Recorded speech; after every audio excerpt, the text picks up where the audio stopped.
Hola, ¿qué tal? Este es su programa Monseñor Romero y la misión del Evangelio. Es viernes 17 de noviembre. Nos queda hoy y mañana para estudiar el libro de la sabiduría. 2 días nada más. Y la otra semana les anuncio, vamos a estar estudiando el libro de los Macabeos. Otro libro también considerado apócrifo por Martín Lutero, y por eso la Iglesia Evangélica no lo toma como inspirado por Dios. En esta primera parte de hoy vamos a tener a un monseñor catequista. Yo sé que algunos no conocen este concepto de el catequista o la catequista. Es necesario entonces explicarnos. Cuando usted se bautiza, en este caso cuando da una señal de que se convierte, usted tiene una experiencia de Dios y está maravillado que ha dado el salto de la vida que llevaba a la vida ahora en una congregación religiosa o sin congregación, pero dejó de ser lo que era y se convierte a una nueva persona. Esto es un cambio que se le llama el primer anuncio. Usted recibió un primer anuncio y usted acogió al primer anuncio. Pero no se va a quedar usted solo con el primer anuncio, porque de repente va a venir un tiempo en que usted va a tender a volver a lo que era antes. Entonces la iglesia tiene una estrategia, y las iglesias, aunque unos le llaman catequesis, otros no le llaman catequesis, una estrategia de darle seguimiento al primer anuncio. Usted recibió el primer anuncio, oiga, Cristo te ama. Y cuando usted se lo cree y dice, ok, Cristo me ama, yo amo también a Cristo, y se hace una relación de amar. La iglesia tiene esta estrategia de catequesis para profundizar aquello que lo hizo cambiar, aquello que la hizo cambiar. Monseñor Romero en muchos momentos dijo, a mí me encanta que la gente me llame catequista. Es arzobispo, sí, pero que me llamen catequista. Hoy, Monseñor hace un ejercicio de catequesis. Explica el contenido del Evangelio de Marcos. A propósito que va a visitar la parroquia de San Marcos, aquí cerquita de San Salvador. Y dice Monseñor 3 elementos de este Evangelio de Marcos. Primero, que en su Evangelio San Marcos hace coincidir la hora de la salvación del mundo con el querigma. Hay un anuncio, hay una proclamación. Segundo, el segundo pensamiento es que ese reino de Dios es un misterio que Cristo lleva en su propia personalidad. Quien descubre a Cristo, descubre el reino de Dios. Y el tercer pensamiento es que este misterio no todos lo captan. En el caso de San Marcos, el único que lo entendió es el centurión. El único. Verdaderamente este era el Hijo de Dios. Es Monseñor Romero como un catequista, hablando en la parroquia de San Marcos, en la fiesta de San Marcos, hablando a su comunidad, hablándole como un catequista para que profundicen su fe, para que no se queden con el primer anuncio. Oigamos a Monseñor. Martes 25 de abril, día de San Marcos Evangelista. Invitado por el padre San Conato, párroco de San Marcos, fui a celebrar la Santa Misa patronal en aquella parroquia. La iglesita estaba llena de fieles, quienes generosamente me tributaron un aplauso al llegar. En la homilía les agradecí esa acogida y traté de traducirles el pensamiento, el mensaje del Evangelio de San Marcos, fijándome principalmente en estas 3 ideas que son como los fundamentos de la teología de San Marcos. Primero, que en su Evangelio San Marcos hace coincidir la hora de la salvación del mundo con el querigma, es decir, con la proclamación del mensaje del reino, conversión, haced penitencia, porque el reino de Dios ha llegado. El segundo pensamiento teológico de San Marcos es que ese reino de Dios es un misterio que Cristo lleva en su propia personalidad. Y más que su doctrina y sus milagros, San Marcos enfoca la personalidad misma de Cristo. Descubrir su persona, descubrirlo como Mesías y como Hijo de Dios, es el reino de Dios. Y el tercer pensamiento es que este misterio no todos lo captan, y Cristo trató de hacerlo accesible con parábolas y otras comparaciones, y que solo se hace evidente y claro cuando anuncia su pasión, para significarnos que el misterio de Cristo Mesías, Hijo de Dios, el reino de Dios, no lo podemos captar si no entramos con Cristo por el misterio de su pasión, de su cruz, de su humillación. Después dialogué con algunas comunidades o congregaciones de la parroquia y felicité al Padre por su labor parroquial.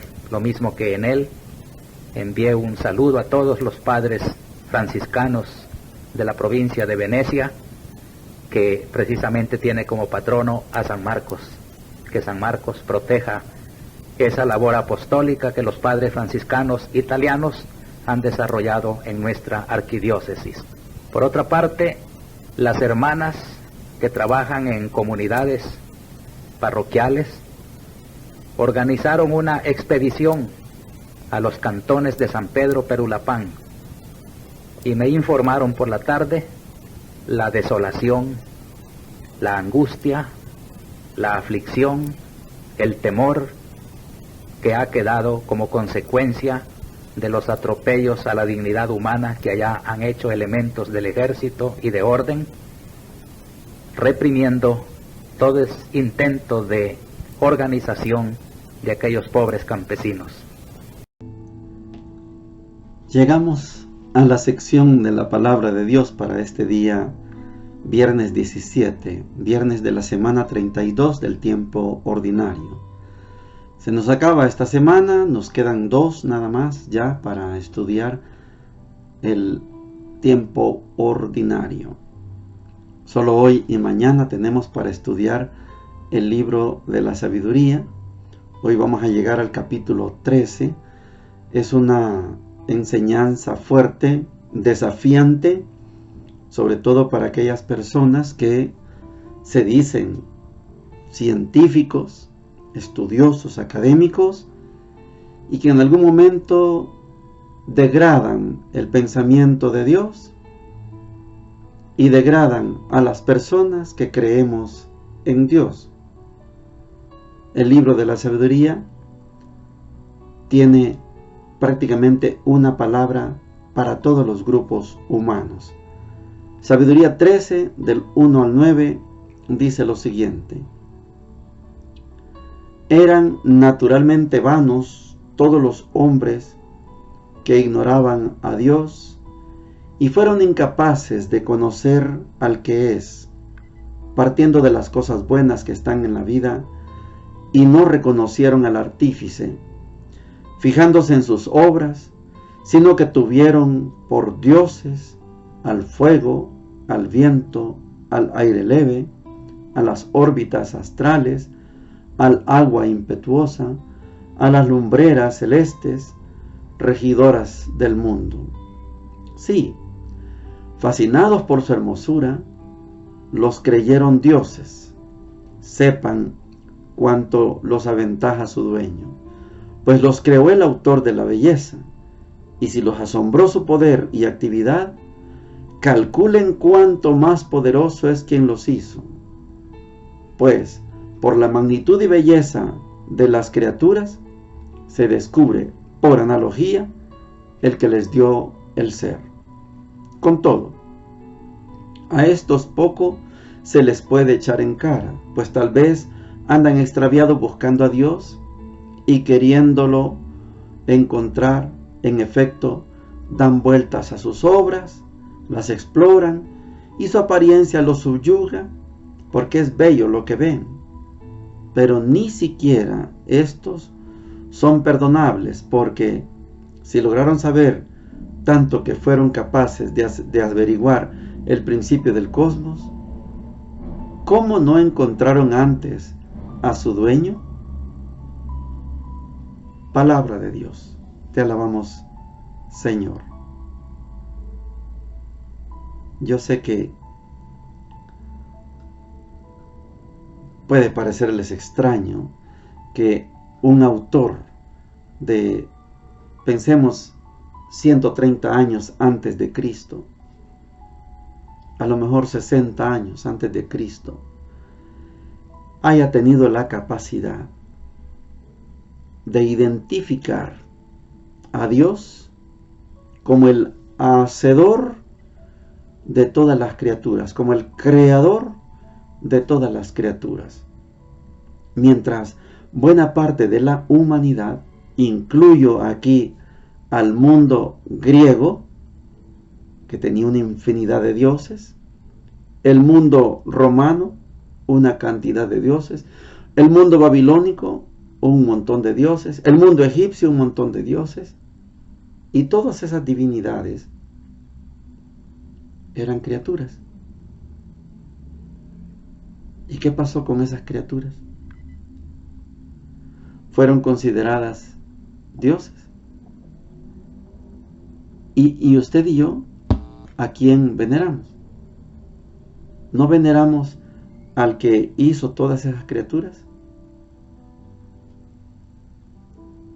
¿Qué ventaja tenemos sobre el resto de la humanidad? Si usted y yo no veneramos, adoramos al creador de todo. Si lograron averiguar el principio del cosmos, ¿cómo no encontraron a su dueño?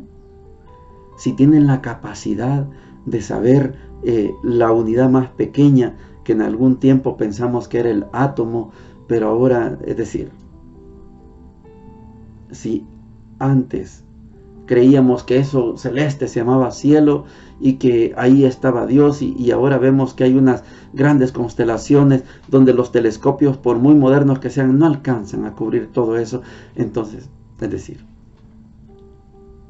¿cómo es posible que alguien llame Dios al sol, llame diosa a la luna, llame Dios a los planetas, llame Dios al mar, llame Dios a la lluvia, a la tormenta, y no se fije que detrás de todos esos pequeñitos y pequeñitas criaturas está un ser que es el que los creó a todos? El libro de la sabiduría pone el énfasis en que mientras más cerca de Dios estamos, más sabios somos. En filosofía, una de las ocasiones de las clases que más se guardan para la eterna memoria es cuando en la fenomenología el padre Antonio Galo nos decía esto: la cebolla es cebolla en la materia, pero empiece a quitarle una hoja a la cebolla y otra hoja a la cebolla y otra hoja a la cebolla, y quítele todas las hojas a la cebolla, y dice, aparentemente la cebolla desapareció, pero quedó la cebolla. Las hojas de la cebolla le quitó usted, pero la cebolla es indestructible. No pudo destruir la cebolla. Usted se comió la cebolla, pero la cebolla sigue, decía el profesor. Es filosofía, lógicamente. A Dios le podemos haber quitado, que es allá, su casa es ese cielo celeste que se mira ahí, pero Dios sigue siendo Dios. Pero es que Dios y Dios sigue siendo Dios. Póngale todos los atributos, quítele todos los atributos y Dios seguirá siendo Dios. El secreto del autor del libro de la sabiduría es que mientras más cerca de Dios estamos, más sabios somos. porque la sabiduría es Dios. Y Dios nos sale al encuentro. ¿Usted quiere conocer algo? Dios le sale al encuentro. Dígame qué quiere conocer de Dios y Dios se lo va a revelar. Esto vamos a estudiarlo en el Evangelio de Lucas, porque aquí hay una discusión de Jesús con los fariseos que le preguntan, ¿cuándo va a suceder eso? Y Jesús, como Dios, como sabio, por ser uno con el Padre, se puede reír de la pregunta, ¿cuándo va a suceder esto? Lucas 17, 26 al 37 dice lo siguiente: en aquel tiempo dijo Jesús a sus discípulos, como sucedió en los días de Noé, así será también en los días del Hijo del Hombre. Comían, bebían y se casaban, hasta el día que Noé entró en el arca. Entonces llegó el diluvio y acabó con todos. Lo mismo sucedió en tiempos de Lot. Comían, bebían, compraban, vendían, sembraban, construían, pero el día que Lot salió de Sodoma, llovió fuego y azufre del cielo y acabó con todos. Así sucederá el día que se manifieste el Hijo del Hombre. Aquel día, si uno está en la azotea y tiene sus cosas en casa, que no baje por ellas. Si uno está en el campo, que no vuelva. Acuérdense de la mujer de Lot. El que pretenda guardarse su vida, la perderá. Y el que la pierda, la recobrará. Les digo esto: aquella noche estarán dos en una cama, a uno se lo llevarán y al otro lo dejarán. Estarán dos moliendo juntas, a una se la llevarán y la otra la dejarán. Ellos le preguntaron, ¿dónde, Señor?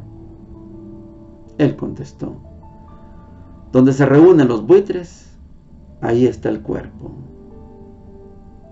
Palabra del Señor. Gloria y honor a ti, Señor Jesús. Los discípulos se han dejado contagiar de la curiosidad de los fariseos. ¿Dónde, Señor? Hace una semana yo les hablaba de la vida con sentido y la vida sin sentido. ¿Su vida tiene sentido o su vida no tiene sentido? Ayer me encontré con una señora, madre soltera, y le aconsejaba, tranquilízate, porque yo le digo a ella pecadora, y ella me dice pecador, y me dice que no quiero dejar de pecar. Yo le digo, tranquilízate, va a llegar alguien que te va a valorar, no me interesa. Y yo debo seguir hablando con ella, por supuesto. Pero hay vidas con sentido y vidas sin sentido. La vida sin sentido en el tiempo de Noé dio su resultado. Noé entró en el arca y todo terminó en la tierra. En tiempo de Lot, vida sin sentido. Lot quiso convencer, quiso ayudar, no lo logró. Salió él, pero su mujer no lo entendió. Vida sin sentido. Y todo se perdió. O porque quedó hecha estatua de sal, la mujer de Lot, o porque llovió fuego y azufre y toda Sodoma terminó. Ciertamente, la historia de Noé y la historia de Lot son mitos, pero reflejan una realidad. En el mundo, la gente se divide en dos grupos: los que le han dado sentido a su vida y los que no les importa darle sentido a su vida. Hay científicos y científicas que, porque tienen la cabeza llena de ciencia, de investigación, creen no necesitar a Dios. Gracias a Dios hay científicos, se cuentan muchas historias, por ejemplo, de Albert Einstein. No sé si han leído, puede ser que solo sea una historieta, que no sea una historia, pero es ilustrativo. Un anciano va en el tren leyendo un libro. Un joven le dice: ¿qué lees? La Biblia. ¿Y crees en eso? El anciano dijo sí, y siguió leyendo.